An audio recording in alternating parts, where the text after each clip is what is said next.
салом алейкум подписчикои азиз. Нигоҳ кунед. Ҳамин як шахс недавно 200 сомон харида будаш. Овошон накиб дора, баъд ҳам бисёр мемонанд. Нигоҳ кунед, ҳамин ужели ҷазираш кард.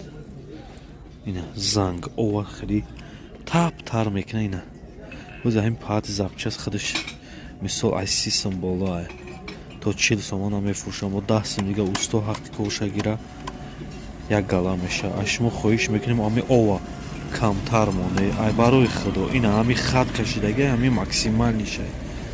Бисёр ки мемонед ҷулукш мерезад. Барои эҳтиёт кунем, барои фоидаи худтон. Бачаҳо то чанда мисол манг як одамро насиҳат карда мешинем. Барои фоидаи худтон. Просто сумтон зиёд боша марҳамат. Чӣ хеле мехоҳед истифода баред, не ки просто